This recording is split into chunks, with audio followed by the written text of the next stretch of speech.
तो मेन कहने का मतलब ये है, हम ये कह रहे थे कि जो भगवान है, भगवान क्या है? आपने कहा कि घर आपके भरोसे, लेकिन भगवान अभी मोदी जी ने जब लॉकडाउन लगाया तो मंदिरों में ताला पड़ गया, आपको लैट्रिन लगी, लोटे में डिब्बे में पानी भर के जिसके गन्ना में चाहे घुस गए, खेत में चले गए, बाग में चले गए, लेकिन मंदिर का ताला का भगवान खोल सकते हैं?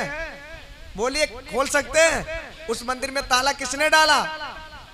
इंसान ने डाला ना। और उसको खोलेगा कौन? इंसान। और आदेश कौन देगा? इंसान। अब बताइए, भगवान इंसान के सहारे कि इंसान भगवान के सहारे? आप लोग विचार करें खुद, मेरी बात न माने, आप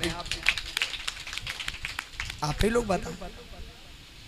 तो कहने का मतलब ये है, मोदी जी ने लॉकडाउन में आप लोगों को दिखा दिया, सब लोग अपनी अपनी जान बचा रहे थे, जाति धर्म मजहब सब भूल गया कि कौन मुस्लिम है, कौन सिख है, कौन ईसाई है, कहीं दवा मिल जाए, यही सोचते थे कि कहीं से दवा मिल जाए, कोरोना भाग जाए। मोदी जी खूब यज्ञ करें, योगी जी खूब यज्ञ करवाएं, का कोरोना खत्म हुआ? खत्म हुआ नहीं। 4 साल 6 नहीं तो 6 महीना पूरा नहीं तो 3 महीना ऐसा बीता कि 3 महीना मनुष्यों को थोड़ी बहुत आ जाती थी, लेकिन भगवानों को 3 महीने के लिए बिल्कुल बंद कर दिया गया था कि आसपास वहां दिया जलाने तक कोई नहीं जा सकता। जो अपने मंदिर में उजाला नहीं कर पाया, वो आपके घर में उजाला कैसे करे?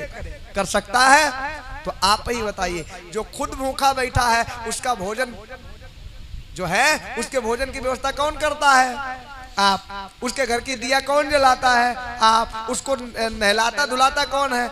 आप। उसको अंडरवियर कपड़ा बनियान पहना के चुनरी वगैरह कौन पहनाता है? अंडरवियर कपड़न की व्यवस्था कौन करता है? आप लोग। जूते चप्पलों की व्यवस्था कौन करता है? आप लोग। उसके घर में मकड़ी जाला लगा देती, उसकी साफ सफाई कौन करता है? आप लोग। उसके मुख पे मक्खी बैठ जाती, उनको कौन भगाता है? आप लोग। जो अपनी रक्षा नहीं कर सकता, वो आपकी कभी रक्षा नहीं कर सकता। मैंने बताया था कि आप लोगों से अभी भगवान बुद्ध ने बताया कि इतनी मोटी किताबों में जो बात लिखी है उसको सत्य मत मानो।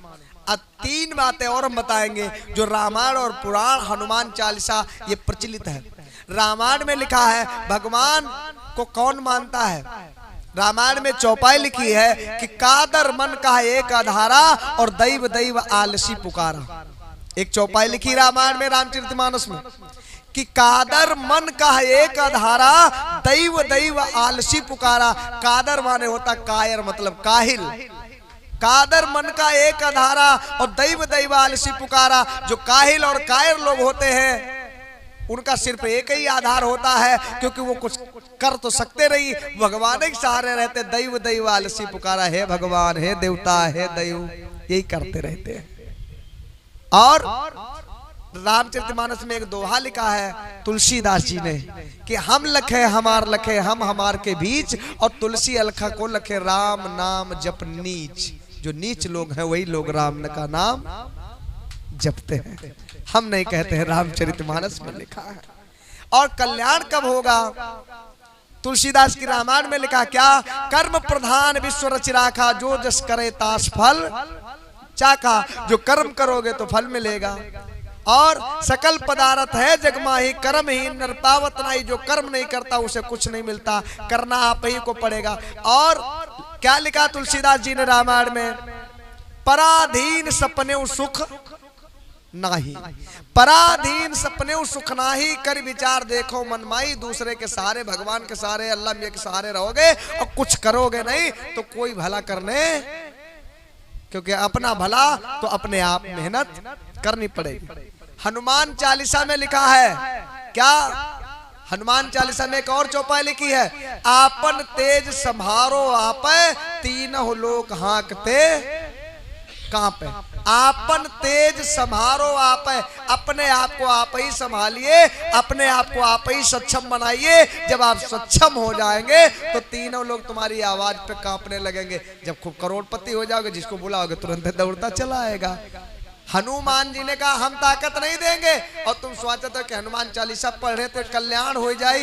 हनुमान चालीसा को पढ़ने सुनने से कल्याण नहीं, क्योंकि हनुमान चालीसा में लिखा है आपन तेज संभारो आपे, तीनों लोग हाँकते कांपे। इन सारी किताबों में यही चीजें लिखी हैं, लेकिन इन चीजों पर आपको विचार नहीं मिलता है। जो नहीं मानना चाहिए वो मानते हो, और जो मानना चाहिए उसको आप नहीं मानते हो। चौपाई वही है जो वो लोग बताते हैं, और वही चौपाई है जो आज हम बता रहे हैं, लेकिन समझाने और बताने का तरीका अलग अलग है। जिन चौपाइयों पर प्रकाश डालना है वो लोग प्रकाश नहीं डालते हैं, और जिन चौपाइयों पर प्रकाश नहीं डालना चाहिए उन पर प्रकाश डालते हैं। रामायण में हमारी माताओं बहनों के लिए एक चौपाई लिखी है, इनके लिए पूजा पाठ कोई नहीं है। रामचरितमानस में लिखा है कि पति तन मन धन पति श्रृंगारा, पति पत्नी जीवन आधारा।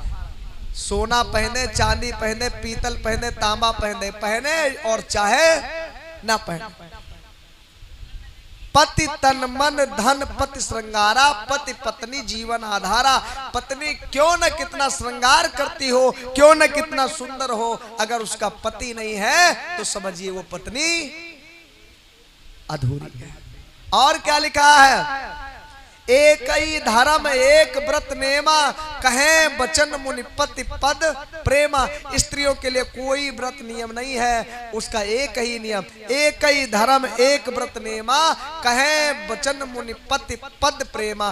पद मतलब पैर, पति के चरणों में ही सारे तीर्थों को समझे, पति को खुश करे, सेवा करे, उसके लिए यही धर्म यही व्रत, एक ही धर्म एक व्रत नेमा, इसके अलावा और कुछ नहीं है।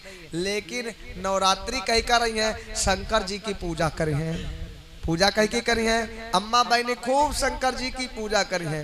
अब माता बहनों एक उदाहरण है, आपके सामने अगर आपके पति देवता के लिए कोई आरती उतारे हैं तो आपका कैसा लगेगा? कोई लड़की हो, नई नई शादी भाई हो या पुरानी शादी हो, अब आपके सामने आपके पति के लिए आरती कोई दूसरी मेहरुआ दूसरी औरत उतारे ला गए, ऐसे ऐसे आरती उतारे और बाद में लड्डू आपके पति खिला दे और आप आखिर देख लो, कैसा लगेगा आपको? आपको कैसा लगेगा बोलिए? अच्छा लगेगा? अच्छा लगेगा? नहीं लगेगा ना। तो आप जब शंकर जी की पूजा करती हो, शंकर जी की आरती करती हो, तो कब पार्वती जी का अच्छा लगत हुई? अपना पति छोड़ के दूसरे पति का गुआ रही हो तो पार्वती ये कहती इका पति नहीं बढ़िया, अपने मर्द छोड़ के हमरे मर्द का पकड़ आई है। राम जी की पूजा करोगे तो क्या सीता जी खुश होंगी तुम्हारे ऊपर? कृष्ण जी की पूजा करोगे तो रुक्मणी और राधा का खुश होंगी तुम्हारे ऊपर? विष्णु जी की पूजा करोगे तो क्या लक्ष्मी जी खुश होंगी तुम्हारे ऊपर? नहीं खुश होंगी ना। तो अपने पति के चक्कर में पड़ो, दूसरे पति के चक्कर में क्यों पड़ी हो? क्योंकि सती अनसुईया, सती नर्मदा और सती सावित्री की कथा आप लोग सुनिए, वो लोग अपने पति के अलावा किसी को बुरा सोचती भी नहीं थी। अब आप लोग सोचे तो बात छोड़ो, दूसरे की आरती तक उतार रही हो, इसका मतलब आप पतिव्रता, क्योंकि अपने पति कभी आरती नहीं, दूसरे के पति की आरती उतार रही हो। भाई राम सीता के पति हैं, शंकर गौरा के पति हैं, विष्णु लक्ष्मी के पति हैं, वो पति हैं, भगवान तो बाद में है। पहले तो एक स्त्री के पति भी तो है। आप अपने पति के छोड़ करके दूसरे के पति की आरती उतार रही हो, इसका मतलब जितनी बार किसी के पति की आरती उतार उतनी बार आपका पतिव्रत धर्म नष्ट हो रहा है, ये समझ लीजिए। तो पतिव्रता अगर बनी रहना चाहती हो तो इन लोगों के लिए आरती करना बंद कर दो। और अम्मा बहनी कहा करती हैं सावन में शंकर जी के ऊपर, कुछ लोग तो लड़की जो नवयुवक लड़कियां होती हैं वो एक लिए शंकर जी का पानी चढ़ाती हैं, जल चढ़ाती हैं, इसलिए कि शंकर जी के जैसा है भगवान, हमको बर ऐसे मिले, दुल्हा मतलब ऐसे मिले। और जब शंकर जी की पूजा करोगी तो दूल्हा बर कैसा मिलेगा? गंजेड़ी भंगेड़ी धतूरा वाला वैसे तो मिलेगा जब शंकर जी से मांगोगी। जिसकी फैक्ट्री में दूध है वहां दूध मिलेगा, और शराब की ठेका पे क्या मिलेगा? शराब मिलेगी। गंजेड़ी की पूजा करोगे तो गंजेड़ी तो मिलेगा, भंगेड़ी की पूजा करोगे तो भंगेड़ी तो मिलेगा। और कोट पैंट वाला चाहती हो, पढ़ा लिखा चाहती हो, तो बाबा साहब के संविधान को पढ़ो, बाबा साहब की फोटो अपने घर में लगाओ तो कोट पैंट वाला मिलेगा, क्योंकि कोट पैंट वाले से मांगोगे तो कोट पैंट वाला मिलेगा। और जब गांजा भांग वाले से मांगोगे तो गांजे भांग वाला तो मिलेगा। पूजा करोगे हनुमान की, है बजरंग बली बाबा हमरे लड़कवा खूबसूरत हो जाए। जब बजरंग बली से मांगने हो तो हनुमान जैसे लड़का बंदर जैसे तो पैदा हो, खूबसूरत कैसे हो सके। अगर उनके पूछ लगी है आपके लड़का पैदा हो जाए और हनुमान जैसा बंदर जैसा मुंह हो और इतनी बड़ी पूछ लगी हो तो क्या शादी हो जाए भैया? हम नहीं कहते हैं। आपने काली अम्मा से बिटिया मांगे, हे काली मैया बिटिया हमरे हो जाए, और काली अम्मा के जैसे करिया करिया अगर पैदा होगे तो कबरात हो जाए, कोई लड़का तैयार हो। दुर्गा जी से मंगे, दुर्गा जी के तो 8 हाथ है, अगर तुम्हारी बिटिया 8 हाथ ना 2.5 हाथ के लिए अगर पैदा हो जाए, एक ही हाथ फालतू हो जाए तो कहो कि शादी हो जाए? नहीं होगी ना। तो कम से कम कुछ भी करने से अपने दिमाग से विचार तो कर लो। और जब तक के अभी कुछ लोग तो कहते हैं तो बुराई कर, हम बुराई नहीं करते हैं। अब बुराई अगर हम तो करते हैं, अगर बुराई हम करें तो देवी देवता हमका खाए जाए। भाई जैसे आपको लगता है कि हम भगवान की बुराई कर रहे हैं तो भगवान में ताकत है तो हमारे तखत पलट देते हो तो हम समझे, तुमका काहे के डर? हमको तो कल हरदोई जाना है, घाघरा में गाड़ी पलट देंगे। हाँ, लेकिन वो नहीं पलट पाएंगे। हमें पता है आज से नहीं 20 साल से पानी पी पी के ऐसे बताते चले आए, उनके जरा भी दम नहीं, लेकिन हमारे अंदर दम है। जब चाहे तो उनको खोद के फेंक सकते हैं। उनके अंदर दम नहीं है लेकिन हमारे अंदर दम है।